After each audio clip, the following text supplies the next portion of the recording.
La matinale Grand Lille TV avec Adrien Lanois. Bonjour à toutes et à tous, bienvenue sur Grand Lille TV, 7h15 en direct en ce jeudi 7 avril. Et toute l'actualité du Grand Lille en images en 7 minutes, les prévisions météo et l'infotrafic en fin de journal. Mais on va déjà démarrer avec quelques rapides prévisions météo, un temps toujours aussi frais et instable aujourd'hui, à peine 10 ou 11 degrés de prévu pour les températures maximales cet après-midi. Du vent et quelques risques de pluie également, avec même quelques risques d'orage, des nuages mais aussi quelques éclaircies. Bref, l'instabilité, un temps très mitigé encore aujourd'hui. Le détail dans un instant après le journal. La une de l'actualité d'abord en ce jeudi matin, c'est en basket féminin. La finale allée de l'Eurocup hier soir entre Villeneuve d'Ascq et Bourges. Une défaite 40-51 pour le SBV à Lille Métropole. Ce sera très compliqué clairement de remonter ces 11 points de retard la semaine prochaine lors du match retour à Bourges. Hier dans un Palacium surchauffé et en direct sur Grand Lille TV, les Villeneuvoises ont pourtant réussi leur début de match en menant 24-14 à la mi-temps. 10 points d'avance qui ont ensuite fondu en quelques minutes dès lors que la meneuse Virginie Brémond a dû sortir sur blessure. Bourges a pu dérouler en deuxième mi-temps pour reprendre les devants et s'offrir donc ses 11 points d'avance avant le match retour. Rendez-vous mercredi prochain dans le Berry pour une mission quasiment impossible pour le SBVA. Reste aux guerrières à nous prouver le contraire. L'actualité aujourd'hui, c'est également le vote par l'Assemblée nationale hier de la loi renforçant la lutte contre la prostitution. Une victoire historique pour le mouvement d'UNI, association de défense des personnes prostituées. La loi met fin à 76 ans de répression de la prostitution, d'une part en abrogeant le délit de racolage et d'autre part en sanctionnant les clients ayant recours à la prostitution. L'UNI se félicite donc de cette loi offrant de nouvelles perspectives pour l'accompagnement et l'insertion des femmes et des hommes impliqués. Et quant à la pénalisation des clients, des amendes pouvant aller jusqu'à 1 500 € sont prévues. C'est une condition essentielle d'une action efficace contre le trafic d'êtres humains. Selon l'association, nos journalistes ont rencontré ses responsables lillois. La loi, c'est une chose, c'est confortant pour nous, puisque nous, on se bat avec nos convictions, avec ce qu'on pense, qu'on sait de la prostitution. La loi nous rassure, elle nous dit, enfin, elle nous permet d'avoir des arguments supplémentaires et d'être encore plus pertinents, peut-être, dans convaincre l'opinion, dans tout ça. Mais pour les sortir du trottoir, elles sont dans une logique de survie. Et dans la logique de survie, on est un peu loin des lois. Ce qui est vrai, c'est qu'elles sont connues, enfin, comme victimes. Et ça, c'est très important pour elles. L'info en bref également en ce matin, cette petite fille de 4 ans venue hier de Courchelette près de Douai pour visiter le zoo de Lille avec son centre de loisirs et oubliée et sur place par les animateurs, laissée seule pendant près de 2 heures. Ce n'est que lorsque sa maman est venue la chercher en fin d'après-midi et que l'encadrement s'est rendu compte de sa faute. Heureusement, la petite fille avait été récupérée par un passant, confiée au responsable du zoo puis à la police municipale.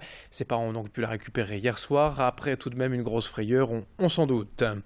Sur la route, la fin du blocage de la 27 hier en fin d'après-midi. La police belge est intervenue sur place pour évacuer les routiers qui bloquaient, je vous le rappelle, depuis lundi, la frontière franco-belge à hauteur de Bézieux. Les chauffeurs et transporteurs belges protestent contre l'instauration d'une écotaxe poids lourd et ils ont d'ores et déjà assuré que de nouvelles actions seraient menées prochainement. En bref également, sachez que le partenariat région Paris-Roubaix vient d'être prolongé pour 4 ans. La 114e édition de l'Arène des Classiques a lieu dimanche et l'accord a été signé hier au Stab, le vélodrome couvert de Roubaix. Au cœur de la protestation nationale depuis plusieurs semaines contre la réforme du Code du travail, le mouvement Nuit debout va s'étendre à Lille à partir de samedi. Une assemblée générale s'est tenue hier soir à l'université de Lille à Villeneuve d'Ascq et ses participants ont donc décidé d'occuper la place de la République dès samedi. Le mouvement Nuit debout veut s'installer dans les places publiques partout en France, jour et nuit, pour demander le retrait de cette loi de la réforme du Code du travail. Alors, les forces de l'ordre sont intervenues hier matin pour démolir en partie les 2 camps situés en bordure de la 25, tout près de l'ancienne prison. Les pelleteuses ont détruit plusieurs cabanes et caravanes vides sur ce terrain où vivent environ 70 personnes depuis 3 ans. On en reparlera tout à l'heure à 7h30 avec nos journalistes qui étaient sur place, avec les bénévoles de l'association du comité de soutien lossois. Pour rappel, l'objectif des autorités est d'éviter l'arrivée de nouveaux migrants dans les mois à venir. On termine avec le grand angle de la rédaction, le portrait du jour sur Grand Lille TV. On s'intéresse au roi de la nuit. À Lille, l'incontournable Franck Duquesne va ouvrir ce vendredi sa dernière boîte de nuit, le Gallery Club. Un club privé, 350 places à 2 pas de la Grand Place. Franck Duquesne connaît par cœur la recette du succès pour attirer les Lillois sur les pistes de danse. Maëva Lasserve l'a rencontré. Franck Duquesne est un incontournable des fêtes nocturnes lilloises. Ce mardi soir, après 34 ans de carrière, il inaugurait sa 13e boîte de nuit, rue Saint-Étienne, en plein cœur de Lille. Il a accepté de nous parler de son parcours. Je me suis fait un nom en 34 ans, et puis bon, le sérieux, je pense, ça a joué. Je ne bois jamais d'alcool, je ne fume pas. Les gens disent souvent, on va chez Duquesne ou chez Francky, parce que c'est du sérieux, parce que c'est bien tenu, parce qu'il n'y a pas d'histoire, il n'y a pas de bagarre, il y a une bonne clientèle, et il y a surtout une bonne ambiance. Mes parents m'ont appris à être gentil avec les gens, que ce soit tous les clients, on est toujours gentils, donc et ça joue. Dès que je vois un lieu qui m'intéresse, ça me titille, et puis c'est reparti à la passion d'une nouvelle création. Franck semble avoir trouvé l'endroit idéal pour sa supposée dernière boîte. En plein cœur de Lille, on est à 50 mètres du Nouveau Siècle avec le grand parking ouvert jour et nuit, et on est à 100 mètres de la Grande Place.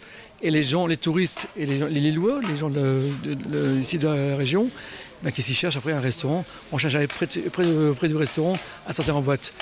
Fils de propriétaire d'une boîte de nuit, ce businessman a commencé très jeune par des soirées étudiantes qui connaissaient déjà un franc succès. Son propre fils prévoit de suivre le même parcours que lui. La relève est là, Édouard et Romain, son cousin, et cartonnent. Je me revois 35 ans en arrière, avec les mêmes clientèles, les BCBG, les jeunes étudiants, et j'en suis fier. Je souhaite à mes enfants d'arriver aussi à 13 boîtes de nuit sur 25-30 ans. Je pense que c'est la dernière. Mais attention, j'ai pas dit que j'allais partir maintenant, il me reste encore au moins... J'ai toujours dit que j'allais travailler jusqu'à 70 ans, donc au moins dans la boîte de nuit. À Lille, on n'a pas fini d'entendre cette fameuse phrase « Ce soir, je sors chez Duquesne ». Allez, fin de ce journal, tout de suite les prévisions météo et l'infotrafic sur Grand Lille TV.